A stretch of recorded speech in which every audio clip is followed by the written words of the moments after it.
ABD, İngiltere ve Almanya'nın aralarında olduğu 39 ülke, Çin'e Birleşmiş Milletler İnsan Hakları Yüksek Komiseri ve bağımsız gözlemcilerin insan hakları ihlalleri gerekçesiyle Doğu Türkistan'a derhal ve engelsiz ziyaretine izin vermesi çağrısı yaptı.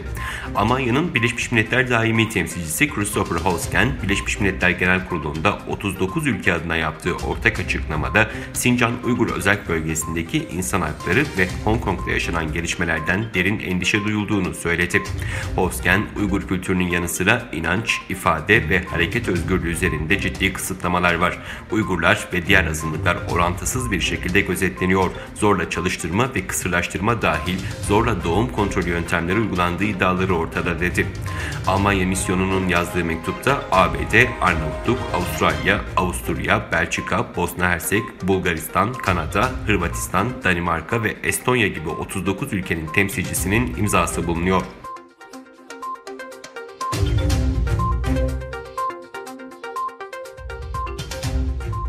Kazakistan'daki Uygur okulları milli ruhu genç nesile tanıtmak için müzeler inşa ediyor. Kazakistan'daki Uygur okullarının sadece genç nesli yetiştirmeye değil, aynı zamanda onları milli ruhla eğitmeye de önem verdiği biliniyor.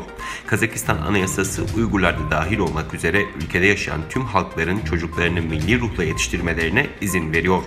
Bu amaçla Almatı'nın Uygur nüfusunun yoğun olduğu Dostluk Mahallesi'nde Abdullah Rozibayev'in adını taşıyan 153. okulda okulun tarihine adanan müzenin açılış töreni yapıldı. Çin virüsü tedbirleri göz önüne alınarak törene entelektüeller, toplum üyeleri ve okul personeli dahil yaklaşık 30 kişi katıldı.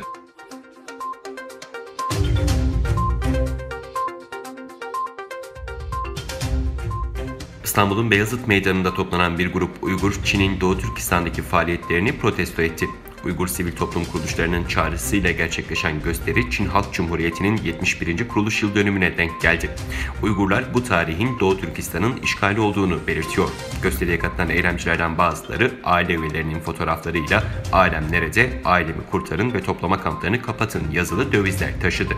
Aralarında çocukların da bulunduğu grup 1 milyondan fazla Uygur ve diğer Türk azınlıklara mensup kişilerin tutulduğu Doğu Türkistan'daki toplama kamplarının kapatılması ve baskılara son verilmesi çağrısında bulundu. Doğu Türkistan Yeni Nesil Hareketi adına bir konuşma yapan Abdülselam Teklimakan, gençlerin Doğu Türkistan davasındaki rolüne değindi ve "Ay yıldızlı gök bayrağımızı Doğu Türkistan'da asana kadar bu mücadelemiz devam edecek" dedi.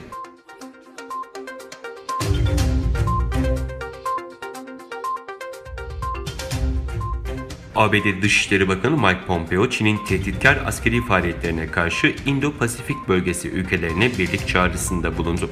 Pompeo, "Dünya uzun zamandır Çin tehdidi altında. Şimdi bu konuyu ciddi bir şekilde ele almak zorundayız. Zayıflık gösterirseniz karşılığını alırsınız" dedi. Pompeo, Çin'e karşı geliştirilen ve ABD, Hindistan, Japonya ve Avustralya'nın yer aldığı Quad ittifakının Tokyo'da düzenlediği toplantı öncesinde kamu yayıncısı NHK'ya değerlendirmelerde bulundu. Çin'in tehditkar askeri faaliyetlerine karşı İndo-Pasifik bölgesi ülkelerinin bir araya gelmesinin önemine dikkat çeken Pompeo, dünyanın uzun süredir Çin tarafından tehdit edildiğini öne sürdü. Pompeo, sadece Quad grubu ülkeleri değil, aynı değerleri paylaşan tüm Güneydoğu Asya'nın Çin'e karşı çıkması gerektiğini savunarak "Zayıflık gösterirseniz karşılığını alırsınız. Tavizler, göz korkutan ve askeri yola başvurarak problemlere çözüm arayan ülkelerin çıkarına olur. Tayvan'da ne olduğunu görüyoruz. Bu ABD ve Çin arasında değil, özgürlük ve zalimlik arasında" ifadelerini kullandı.